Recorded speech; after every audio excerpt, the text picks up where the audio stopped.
श्री हरिवायुगुरुभ्यो नमः. अथ गुढी ब्रह्मध्वज पूजन. यादीप्रमाणे सर्व साहित्य आपल्यासोबत ठेवायचे. सुंदर सोळे नेसून जिथे गुढी उभा केला आहे तिथे उत्तम आसन घेऊन स्थानापन्न व्हायचंय. गुढीच्या खाली अगोदर स्वच्छ सारवून रांगोळी काढून त्यावर एक पाट ठेवावा. त्यावरती एका उंच सुंदर काठीला रेशमी वस्त्र, कडुनिंबाची पानं, आंब्याच्या डहाळी, साखरेची माळ इत्यादी लावून वरती हळद व कुंकवानी सजवलेले कलश पालथे घालावे. ते व्यवस्थित बांधून तो गुढी नीट पाटावर उभा करून घट्ट बांधावा. सर्व पूजा साहित्य एकत्र करून पूजेला प्रारंभ करावा.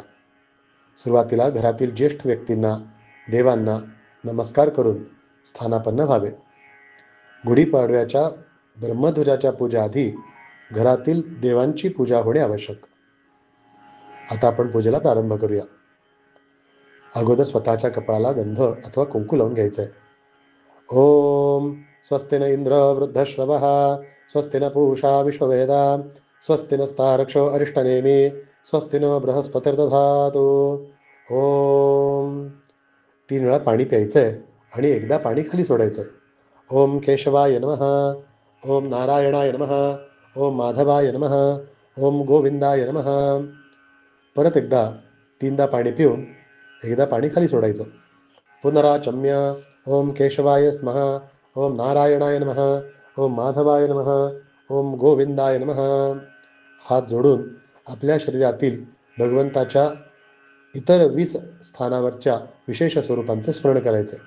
ओम विष्णवे नमः, ओम मधुसूदनाय नमः, ओम त्रिविक्रमाय नमः, ओम वामनाय नमः, ओम श्रीधराय नमः, ओम ऋषिकेशाय नमः, ओम पद्मनाभाय नमः, ओम दामोदराय नमः, ओम संकर्षणाय नमः, ओम वासुदेवाय नमः, ओम प्रद्युम्नाय नमः, ओम अनिरुद्धाय नमः, ओम पुरुषोत्तमाय नमः, ओम अधोक्षजाय नमः, ओम नारसिंहाय नमः, ओम अच्युताय नमः, ओम जनार्दनाय नमः, ओम उपेंद्राय नमः, ओम हरये नमः, ओम श्रीकृष्णाय नमः.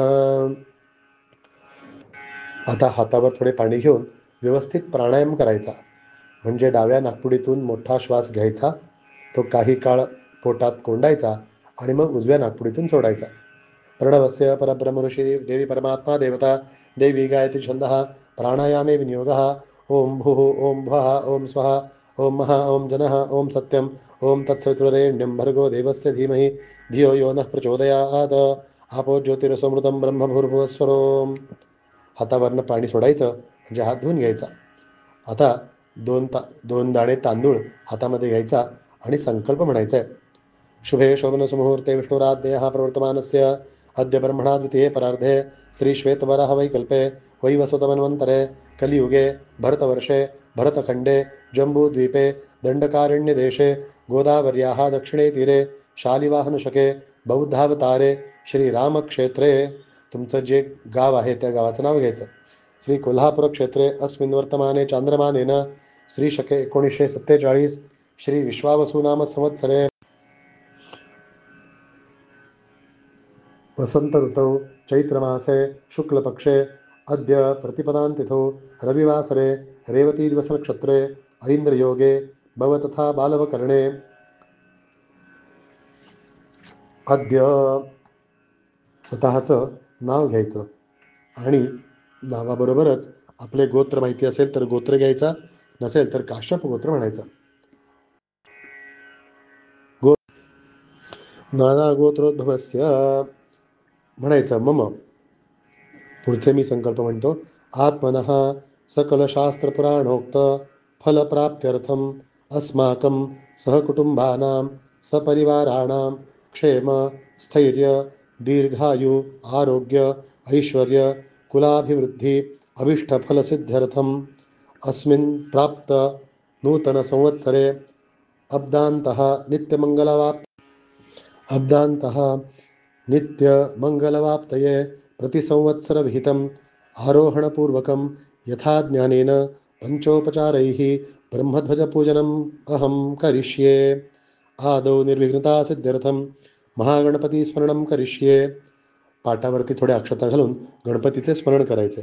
वक्रतुंड महाकाय सूर्यकोटी समप्रभ निर्विघ्नं कुरु मे देव सर्वकार्येषु सर्वदा. रिद्धी सिद्धी बुद्धी शक्ती सहित श्री महागणपतये नमः. निर्विघ्नं कुरु. अथ प्रमुख देवता. थोड्या अक्षता हातामध्ये घेऊन ब्रह्मध्वज म्हणजे गुढीला अक्षता घालायची आहेत. ब्रह्मध्वज नमस्तुभ्यं सर्व कल्याणकारकं मद्गृहे कुरु कल्याणं सर्व कामार्थसिद्धिदं. ब्रह्मध्वजाय नमः. ध्यायामी ध्यानार्थे अक्षतां समर्पयामी. गुढीला थोडेसे गंध व्हायचे आहे. श्रीखंडं चंदनं दिव्यं गंधाढ्यं सुमनोहरं विलेपनं ब्रह्मध्वज चंदनं प्रतिगृह्यतां. ब्रह्मध्वजाय नमः. विलेपनार्थे चंदनं समर्पयामी. ब्रह्मध्वजाला थोड्याशा अक्षता घालायचे आहेत. अक्षतास्तंडुलः शुभ्रा कुंकुमेन विराजितः मया निवेदिता भक्त्या ग्रहाणक्षतनाशन. ब्रह्मध्वजाय नमः. अक्षतां समर्पयामी. गुढीला थोडं हळद कुंकू घालायचं आहे. हरिद्रा स्वर्णवर्णाभा सर्व सौभाग्यदायिनी सर्वालंकार मुख्या ही देवी त्वं प्रतिगृह्यतां. ब्रह्मध्वजाय नमः. श्रीलक्ष्मी नमः. हरिद्रां समर्पयामी. कुंकू घालायचं आहे. हरिद्राचूर्णसंयुक्तं कुंकुमं कांतिदायकं वस्त्रालंकरणं सर्वं देवी त्वं प्रतिगृह्यतां. ब्रह्मध्वजस्थित श्री महालक्ष्मी नमः. कुंकुमं समर्पयामि. ब्रह्मध्वज नमस्तेस्तु नमस्ते यशदायक नानापरिमलद्रव्यं त्वं ग्रहाणसुरप्रिय. ब्रह्मध्वजाय नमः. नानापरिमलद्रव्याणि समर्पयामि. तुमच्याकडे काही अष्टगंध गुलाल बुक्का अत्तर वगैरे असल्यास ते गुढीला व्हायचं आहे. नंतर गुढीला फुलं घालायची आहेत. माल्यादीनि सुगंधीनि मालत्यादीनि वै प्रभो मया हृतानि पूजार्थं पुष्पाणि प्रतिगृह्यतां. ब्रह्मध्वजाय नमः. ऋतुकालोद्भव पुष्पाणि तुलसीपत्राणि च समर्पयामि. आता गुढीला अगरबत्ती वाळायची आहे. अगरबत्ती लावायची ती वाळायची. वनस्पतिरसोद्भूतो गंधाढ्यो गंधोत्तमः आग्रेह्यं सर्वदेवानां धूपोऽयं प्रतिगृह्यतां. ब्रह्मध्वजाय नमः. धूपम आग्राहयामी. नंतर एक कापूर लावून ते ब्रह्मध्वज म्हणजे गुढीला ओवाळायचं आहे. आज्यम च वर्ति संयुक्तं वहनिना योजितं मया दीपं समर्पये तुभ्यं प्रकाशं कुरु सर्वदा. ब्रह्मध्वजाय नमः. कर्पूरार्तिक्य नीरांजनदीपं दर्शयामी. मग तुम्ही जो काही नैवेद्य आणला असेल तो नैवेद्य देवासमोर ठेवून त्या गुढीला त्याचा नैवेद्य दाखवायचा. नैवेद्यं गृहीतां ध्वज भक्तिमेहचलं कुरु इप्सितं मे वरं देहि भवेयं येन भक्तिमान्. शर्कराखण्डखाद्यानि दधि क्षीरघृतानि च आहारं भक्षभोज्यं च नैवेद्यं प्रतिगृह्यतां. ब्रह्मध्वजाय नमः. भक्षभोज्यमहानैवेद्यं समर्पयामि. त्याच्या भोवती नैवेद्याच्या भोवती पाणी फिरवायचं आहे. आहारं भक्षभोज्यं च ओम प्राणाय स्वाहा ओम अपानाय स्वाहा ओम व्यानाय स्वाहा ओम उदानाय स्वाहा ओम समानाय स्वाहा ओम ब्रह्मणे स्वाहा. नैवेद्य मध्ये पानीयं समर्पयामी. एक पळी पाणी खाली सोडायचं आहे. परत एकदा नैवेद्य दाखवायचं आहे. ओम प्राणाय स्वाहा ओम अपानाय स्वाहा ओम व्यानाय स्वाहा ओम उदानाय स्वाहा ओम समानाय स्वाहा ओम ब्रह्मणे स्वाहा. नैवेद्य मध्ये पानीयं समर्पयामी. हस्तप्रक्षालनं समर्पयामी. मुखप्रक्षालनं समर्पयामी. आचमनीयं समर्पयामी. करोदर्तनकं समर्पयामी. आता गुढीला परत एक फूल गंधामध्ये बुडवून अर्पण करायचं आहे. इदं फलं मया ध्वज स्थापितं पुरतस्तव तेन मे सफलावाप्ति भवेत् जन्मनि जन्मनि. फलेन फलितं सर्वं त्रैलोक्यं सचराचरं तस्मात् फलप्रदानेन सफलाश्च मनोरथः. ब्रह्मध्वजाय नमः. फलं समर्पयामी. एक नारळ घेऊन तो नारळ वाढवायचा आणि तो गुढीसमोर ठेवून त्याचा नैवेद्य दाखवायचा. याच्याबरोबर त्या गुढीसमोर एक विडा सुपारी ठेवून त्यावर काही दक्षिणा ठेवावी. पूगीफलसमा महादिव्यं नागवल्लीदलैर्युतं कर्पूरलासमायुक्तं तांबूलं प्रतिगृह्यतां. ब्रह्मध्वजाय नमः. मुखवासार्थे पूगीफलतांबूलं समर्पयामी. दक्षिणा जी ठेवली आहे त्यावर थोडेसे पाणी घालावे. हिरण्यगर्भगर्भस्थं हेमबीजावसो अनंतपुण्यफलदं अतः शांती प्रयच्छ मे. ब्रह्मध्वजाय नमः. दक्षिणां समर्पयामी. आता आरती घ्यावी आणि आरती ब्रह्मध्वजाला वळावी.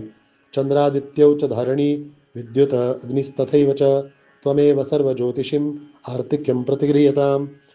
ब्रह्मध्वजाय नमः. महानिरांजनदीपं समर्पयामी. यानंतर कापूर लावायचा आहे. कर्पूरचूर्ण संयुक्तम ज्ञानदीप ज्ञानदीपमुज्ज्वलं सदा हरन्तं मोहांधकारं कर्पूरदीपं निरांजयामि. ब्रह्मध्वजाय नमः. कर्पूरार्तिक्यदीपं समर्पयामि. यानंतर आपण ब्रह्मध्वज म्हणजे गुढीला साष्टांग नमस्कार करायचा आहे. सर्वहितार्थाय जगदाधार हेतवे साष्टांगोऽयं प्रणामस्ते प्रयत्नेन मया कृतः. ब्रह्मध्वजाय नमः. नमस्कारं समर्पयामि. ब्रह्मध्वजा गुढीसमोर प्रदक्षिणा करायची आहे. यानि कानि च पापानि जन्मांतरकृतानि च तानि तानि विनश्यन्ति प्रदक्षिणपदे पदे. ब्रह्मध्वजाय नमः. प्रदक्षिणां समर्पयामि. हातामध्ये थोडेसे अक्षता, थोडी फुलं घ्यायची आहेत. नाना सुगंध पुष्पाणि यथा कालोद्भवानि च पुष्पांजलिर्मया दत्तो ग्रहाणं तुम ब्रह्मध्वज. ब्रह्मध्वजाय नमः. मंत्रपुष्पं समर्पयामि. नंतर पुन्हा एकदा प्रार्थना करून नमस्कार करायचा आहे. ब्रह्मध्वज नमस्तेस्तु सर्वाभीष्टफलप्रदं प्राप्तेस्मिन् वत्सरे नित्यं मद्गृहे मंगलं कुरु. ब्रह्मध्वजाय नमः. प्रार्थनापूर्वक नमस्कारं पुष्पं समर्पयामि. ब्रह्मध्वज म्हणजे गुढीला नमस्कार करायचा, प्रार्थना करायची. जसा घट्टमुट्ट पाठ तुझ्या खाली ठेवलेला आहे तसे आमचे आयुष्यही स्थिर राहू देत. या वेताच्या काठीसारखे ताठ उभा राहण्यासारखे कर्म आमच्या हातून घडू देत. कोणतेही अधर्म घडता कामा नयेत. तसेच प्रकृतीची उत्तम निगा राखणे, त्याची काळजी घेणे हे सुद्धा आमच्या हातून घडू देत. नवीन वस्त्राचे प्रतीक म्हणून आमच्याकडे भरपूर नवीन वस्त्र घेण्याचे योग येऊ देत. म्हणजे अनेक मंगलकार्य घडू देत. याच निमित्ताने आपण त्याला आंब्याच्या ढाळी सुद्धा बांधलेल्या आहेत. म्हणजे असे अनेक मंगल उत्सव प्रसंग आमच्या घरी पुन्हा पुन्हा येऊ देत. कडुलिंबाच्या ढाळ्या बांधल्या तशा आमच्या घरामध्ये नित्य आरोग्य राहू देत. सर्वांच्या मानसिक, बौद्धिक आणि शारीरिक व्याधींपासून सर्वांचे रक्षण होऊ दे. साखरेची माळ बांधली आहे त्याप्रमाणे आमच्या परस्पर नात्यामध्ये गोडवा वाढू देत. नवनवीन मित्र मैत्रिणी आप्तेष्ट बांधव वाढू देत. आणि वरती जो कलश आहे त्या कलश हा यशस्वीचे प्रतीक. सर्व प्रकारचे यश, मानसिक शांती, समाधान, सुख आमच्या घरी नांदू देत. आणि हे उंच उभारलेला गुढी हा भगवंतापर्यंत आमच्या ह्या धर्मपताका फडकाव्यात. सर्वांना आमचा धर्म कळावा, धर्माची अभिवृद्धी व्हावी. आणि विशेष करून जे शेतकरी वर्ग आपल्यासाठी राबतो आहे, जो सैनिक वर्ग आपल्यासाठी देश रक्षण करतो आहे, जे मंत्री इत्यादी लोक आपल्या देशाचे रक्षणाचे उत्तम कार्य करत आहेत, जे साधू संत संन्यासी समाजसेवक मनापासून समाजाची सेवा करत आहेत, त्या सर्वांचे कल्याण होत, आमचे कल्याण होत, आम्हा सर्व कुटुंबियांचे कल्याण होत, आमच्या सर्व हितचिंतक आणि शत्रूंचे कल्याण होत, अशी प्रार्थना करावी. पुन्हा नमस्कार करावा.